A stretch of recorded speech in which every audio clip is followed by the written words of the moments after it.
Après une longue série d'iPhone sobres, aussi gai qu'un film français sur une plage déserte un jour de pluie, Sir Jony Ive, le designer en chef d'Apple, nous revient avec une gamme aux couleurs acidulées, un retour aux formes bio tout en rondeur et un prix « ouch putain, ça fait mal ». Alors le C du 5C, c'est pour dire que le plastique c'est chic, c'est cheap ou c'est super cher.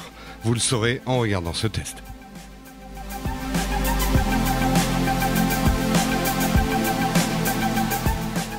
Apple a pris tout le monde de court avec sa dernière annonce de ne pas lancer un nouvel iPhone, mais bien 2 modèles. De nombreux spéculateurs technoblogueurs y ont vu l'arrivée tant attendue d'une nouvelle gamme iPhone, plus accessible en termes de prix. C'était d'autant plus vérifié comme rumeur que les premières fuites photos de l'engin présentaient une surface plastique et un équipement beaucoup plus modeste. Eh bien, tout le monde s'est gouré, et moi le premier. L'iPhone 5C est arrivé avec son prix de 609 € à partir de, bien sûr sans forfait. Donc, il ne se place résolument pas dans la perspective d'un téléphone low cost, mais on est bien dans la grande tradition Apple des big fat marges de 30% et du haut de gamme. La nouvelle ne fut pas extrêmement bien reçue et c'était d'autant plus négatif qu'à la lecture des spécifications de l'appareil, à part quelques modifications mineures, le 5C ne semble être qu'un iPhone 5 de la génération précédente à qui on a ajouté une coque plastique et des couleurs Haribo. Mais qu'en est-il vraiment ? Peut-on réduire l'iPhone 5C à un vulgaire 5 maquillé comme un camion volé ? Eh bien, c'est tout l'objet de ce test et on va voir ça tout de suite avec le premier contact.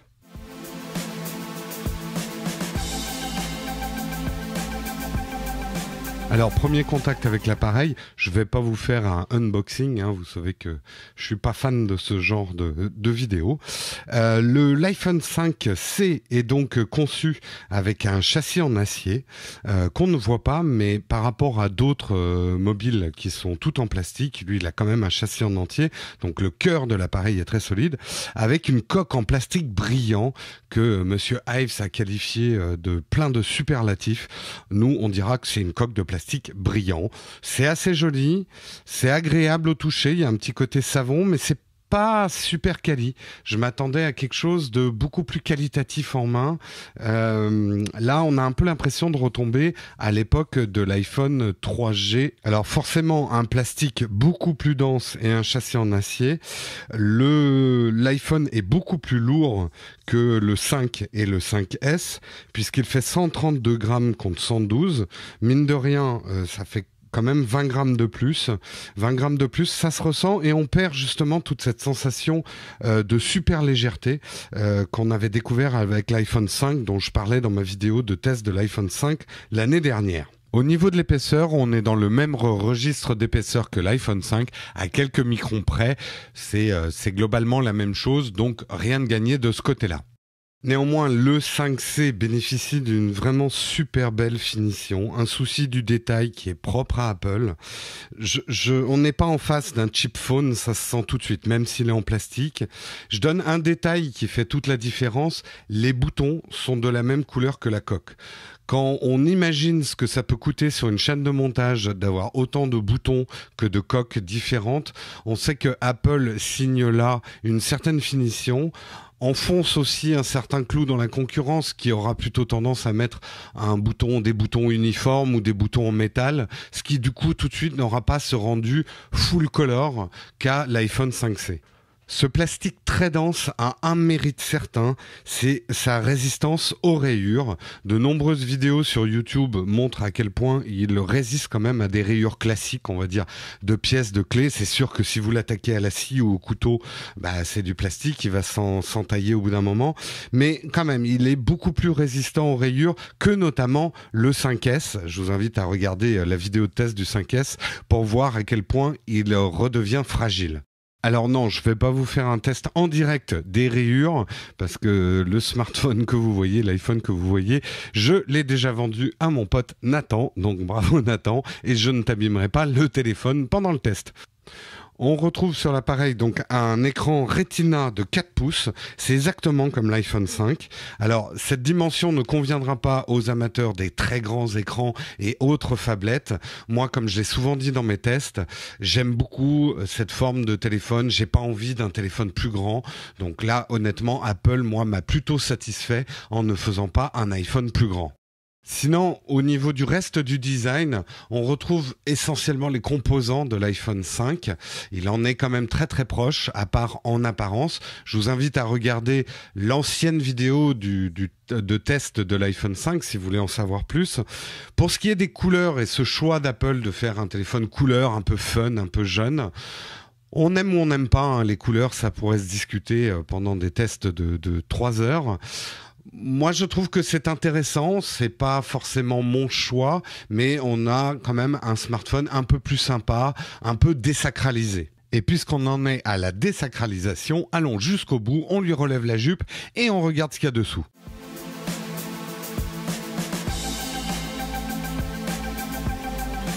Alors, à l'intérieur de l'appareil, on note déjà que Apple annonce le même processeur que le 5, donc un A6, mais mystère, il semble que sur le Geekbench, il soit légèrement différent. Si vous voulez en savoir plus, je vous conseille de regarder la vidéo comparative que j'ai faite sur cette chaîne de puissance entre l'iPhone 5, le 5C et le 5S.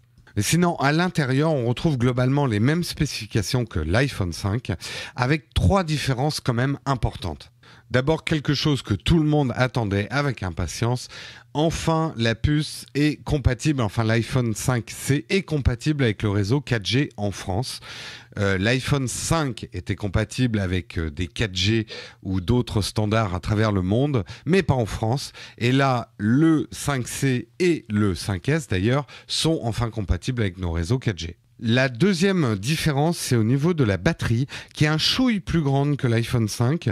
Elle est de 1507 mAh contre 1440 mAh pour l'ancien iPhone 5. D'après les quelques tests que j'ai pu faire, il y a un réel progrès quand même. C'est pas énorme, vous ne gagnez pas une journée de plus, mais ça permet de tenir une journée entière assez facilement. La dernière différence notable avec l'iPhone 5, c'est la caméra de façade qui est en meilleure définition. Donc, fini de vous faire des selfies complètement pixelisés et de devoir prendre des photos de vous dans le miroir pour faire la belle. Un appareil photo de 1,2 mégapixels, bon, c'est pas énorme, mais c'est toujours mieux. Enregistrement vidéo en HD 720p, donc vos FaceTime vont être plutôt sympas. Donc, c'est un petit progrès, mais c'est vrai que ça rend les choses un peu plus agréables. Apple s'est enfin rendu compte qu'on se servait quand même pas mal de l'appareil photo de façade pour prendre des photos de nous quand on n'avait pas de photographe. Et avec des appareils à ce prix-là, on n'a pas trop envie de le prêter pour se faire prendre en photo. Évidemment, on pourra toujours regretter une absence d'innovation, en tout cas un certain retard par rapport au marché global des smartphones, puisque Apple a décidé, à mon avis définitivement, de ne pas adopter la norme NFC. Ils lancent leur e-beacon, quelque chose d'un petit peu équivalent. Et sinon, un regret que j'aurais toujours, pas d'emplacement pour des cartes micro SD, donc super appareil photo, super vidéo, mais pas de capacité de pouvoir étendre la mémoire de votre appareil. Apple tient trop à vous vendre 100 € les 32 Go de RAM. C'est quand même la carte SD la plus chère du monde. Dans les entrailles de la bête, on trouve évidemment le capteur pour la photo et la vidéo. Donc on va passer à cette rubrique-là.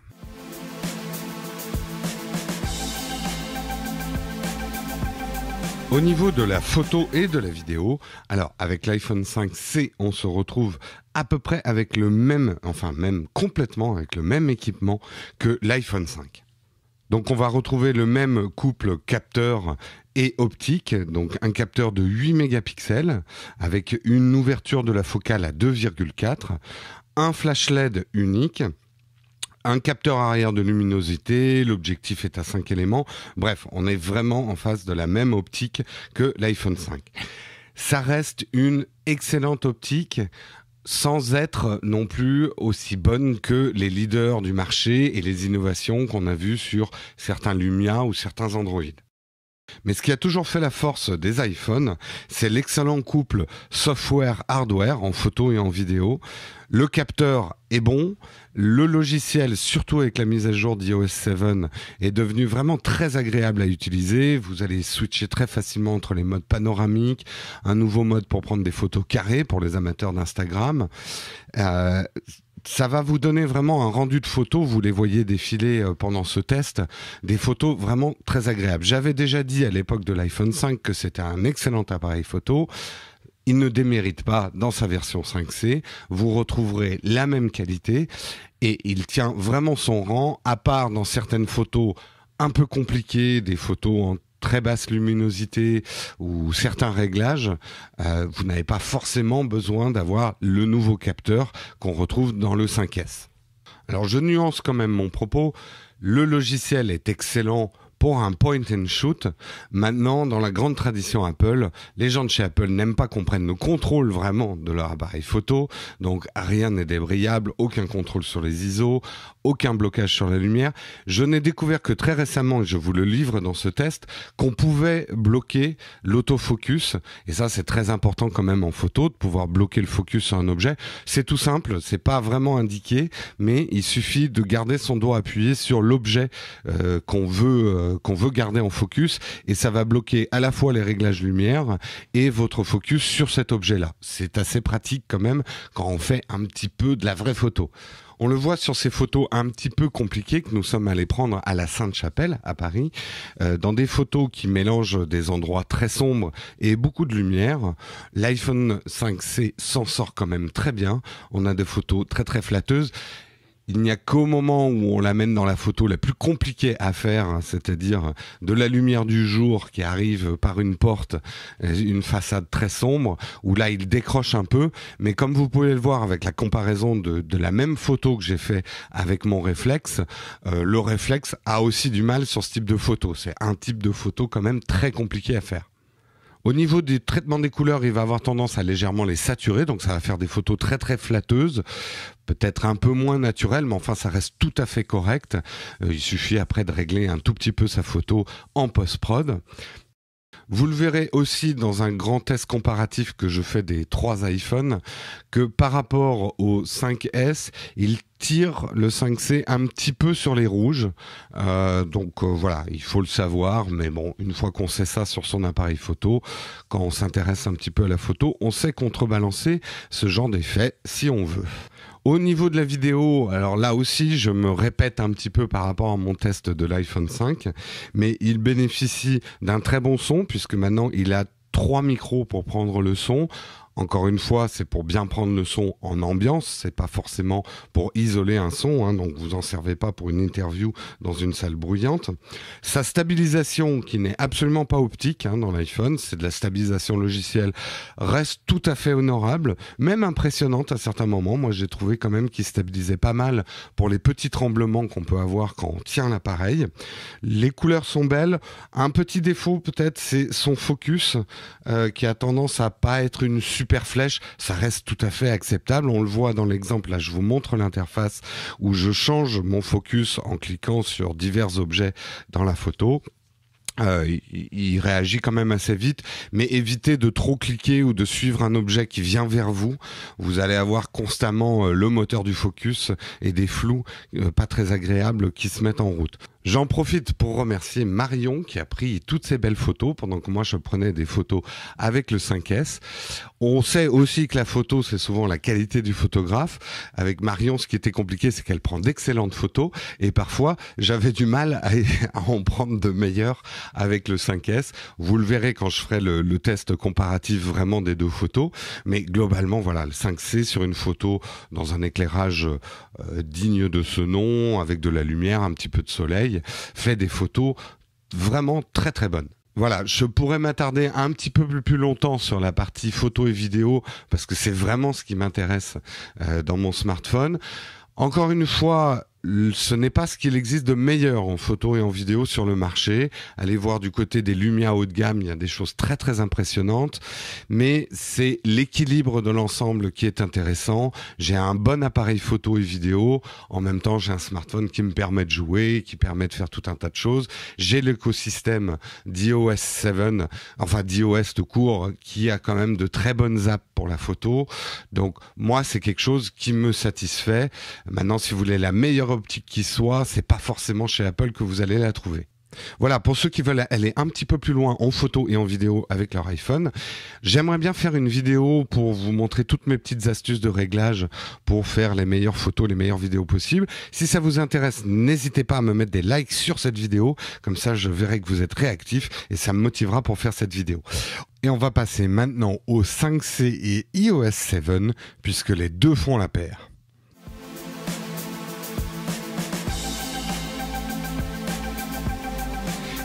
Il était impossible pour moi de faire un test complet du 5C sans parler d'iOS 7. On sent que pour les designers d'Apple, le 5C est vraiment le téléphone d'iOS 7. Le choix des couleurs, ce côté un peu fun, acidulé, s'accorde parfaitement au renouveau graphique de l'interface. Avec ce nouveau iOS, Apple, encore une fois, change tout sans vraiment rien changer. Alors c'est vrai que graphiquement, on a enfin un iOS, on va dire, à la mesure du design externe et hardware des appareils qu'on a, mais fondamentalement, iOS 7 ne change rien à la philosophie Apple de la manière dont on utilise un smartphone.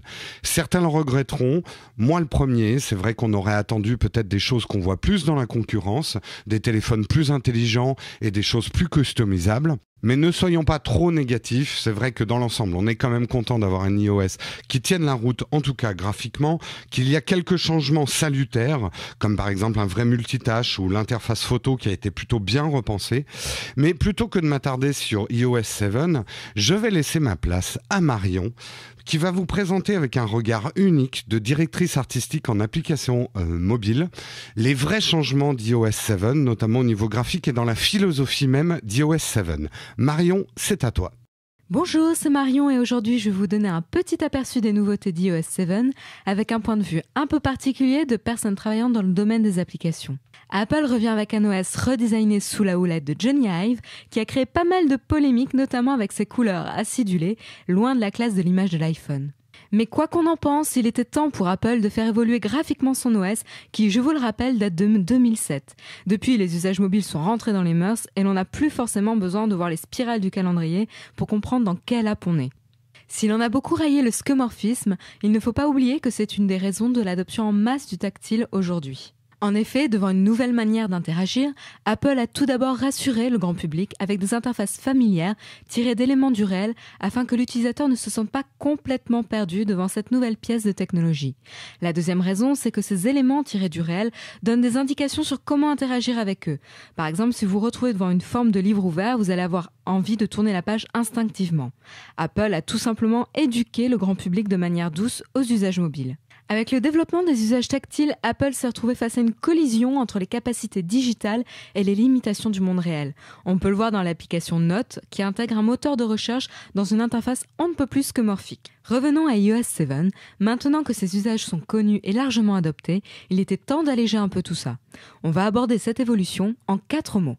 Clarity, la clarté. L'interface s'allège ici de toute ornementation, cadre, dégradé, cellules, afin de simplifier l'écran et avoir une meilleure lisibilité du contenu. On n'a plus notre attention détournée par la forme et les décorations des applications, donc on se concentre vraiment sur ce que l'app nous permettra d'accomplir. Le but est également d'exploiter toute la surface possible de l'écran pour mettre en valeur le contenu en lui-même, comme avec la petite status bar qui fait désormais partie de l'application en elle-même. Autre notion importante de clarté, c'est le travail sur la typographie. Apple a établi une sorte d'échelle de taille de texte en fonction de son importance. Titre, sous-titre, texte, annotation, footer. Et il ne s'est pas contenté d'augmenter ou réduire la taille du texte, mais de faire une balance entre la graisse du texte et la taille pour avoir une bonne lisibilité quel que soit le type de texte employé. Ça s'appelle la notion Dynamic Type. Vous trouverez également un réglage d'accessibilité pour augmenter le contraste entre le fond et le texte dans les préférences. Deference ou respect. On va encore plus loin avec la notion de Form Follows Function, c'est-à-dire que l'interface va servir le contenu et le but de l'application et non pas l'illustrer. On ne cherche pas forcément à tout montrer sur un écran, mais à délivrer la bonne information au bon moment à l'utilisateur. Depth, la profondeur en français. L'immersion de l'utilisateur dans l'univers de chaque application se fait par la notion de profondeur, traduite par la transparence et l'effet blur, ainsi que les animations. Dès l'écran d'accueil et son effet parallaxe, on plonge littéralement le regard dans l'interface de l'OS et on navigue dedans.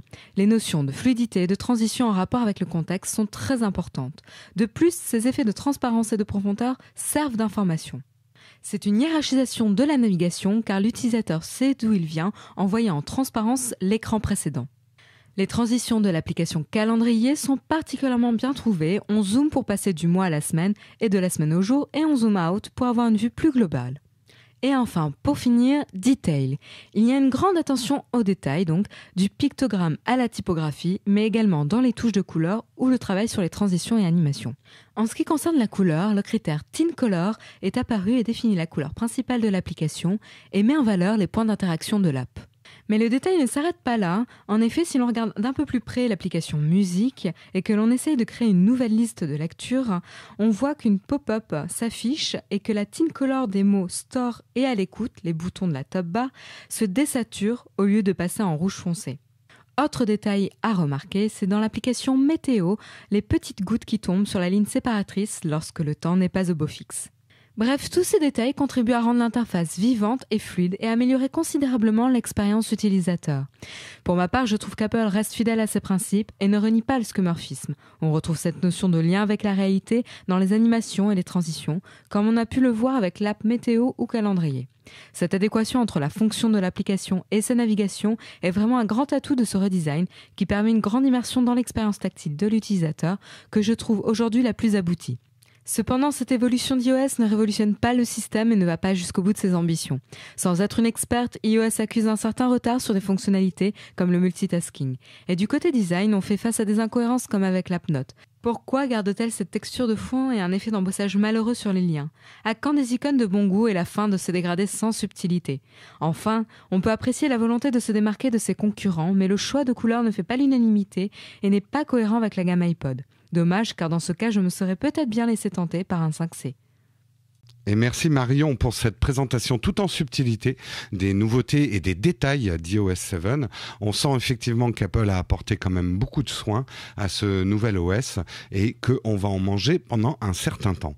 Il est peut-être temps qu'on passe à la conclusion de ce test du 5C pour savoir vraiment ce qu'on en pense.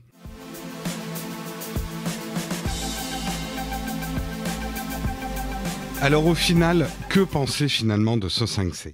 Malgré son aspect ludique et fun grand public, il faut déjà bien comprendre que l'iPhone 5C n'est pas un téléphone bas de gamme. Alors oui, c'est un iPhone 5 de la génération précédente dans un nouveau corps en plastique. Mais on ne peut pas le réduire à ça. Il y a quand même des changements notables, et notamment l'arrivée de la 4G, en tout cas pour les Français, et quand même une évolution, un pas en avant par rapport à l'iPhone 5. Au niveau photo et vidéo, peu d'évolution par rapport au 5, puisqu'il a exactement le même capteur. Ça reste quand même un excellent appareil. C'est vrai qu'il est, on va dire, dans la norme du marché aujourd'hui. Il n'y a rien d'extraordinaire non plus aux photos qu'il fait. Mais à part certaines situations compliquées comme les mouvements rapides, la faible luminosité, il tient tout à fait la route par rapport à des hauts de gamme et même le haut de gamme de sa propre famille, le 5S. Pour moi, le 5C, c'est l'iPhone idéal pour les personnes qui veulent prendre de bonnes photos sans être dans des conditions extraordinaires, qui veulent un iPhone simple, robuste, sans l'aspect business un peu statutaire du haut de gamme, avec son design en arête qui, ne l'oublions pas, est très fragile. Donc vraiment, c'est de la robustesse que vous allez acheter avec le 5C. Pour ceux qui n'ont pas ou qui ne veulent pas prendre un forfait 4G, je pense que l'iPhone 5, c'est-à-dire l'ancienne génération qu'Apple a décidé d'arrêter, reste un excellent compromis. Donc si vous en trouvez d'occasion, ça reste un excellent achat, quitte à lui mettre une coque en plastique si vous voulez solidifier un petit peu l'ensemble. Le plus gros regret concernant l'iPhone 5C, c'est bien évidemment son prix. C'est vrai qu'on attendait quelque chose de moins cher et il mériterait d'être moins cher. Oui, les composants sont plutôt haut de gamme, mais quand même, il aurait pu avoir un prix un petit peu plus agressif. D'ailleurs, je fais ce test très en retard par rapport à la sortie du 5C. Il semblerait, d'après les rumeurs, que ce téléphone couleur 5C ne se vende pas aussi bien qu'Apple l'a prévu. C'est peut-être effectivement un problème d'adéquation prix. Je ne serais pas surpris de voir le 5C baisser en prix assez rapidement ou être dans des bundles offres d'opérateurs à des prix beaucoup plus compétitifs rapidement. Donc si vous avez un peu de patience, ça peut valoir le coup d'attendre un petit peu avant de l'acheter. On arrive donc à la fin de ce test. J'espère qu'il vous a plu, qu'il vous a informé, qu'il vous a rendu service. Si c'est le cas, mettez un like. N'oubliez pas ça, c'est important pour moi. Mettez des commentaires aussi si vous avez des choses à ajouter. J'ai fait donc d'autres vidéos, des vidéos de comparatif puissance. Je vais faire également un comparatif entre les 3 iPhones. Je vais tester également le 5S. Il aura son module à lui et peut-être également un module photo. Ces vidéos ne seront peut-être pas disponibles au moment où vous regardez cette vidéo du 5C parce qu'il me faut le temps pour les tourner et pour les monter, mais suivez les liens, abonnez-vous à la chaîne, comme ça vous êtes sûr de ne pas les rater quand ils sortent. N'oubliez pas de nous suivre partout sur les réseaux sociaux, Flipboard et tout ça. Les autres vidéos vous donnent plus de renseignements, mais là on est un petit peu long, on est quasiment à 1 demi-heure de test. Je vous dis au revoir et à très très bientôt.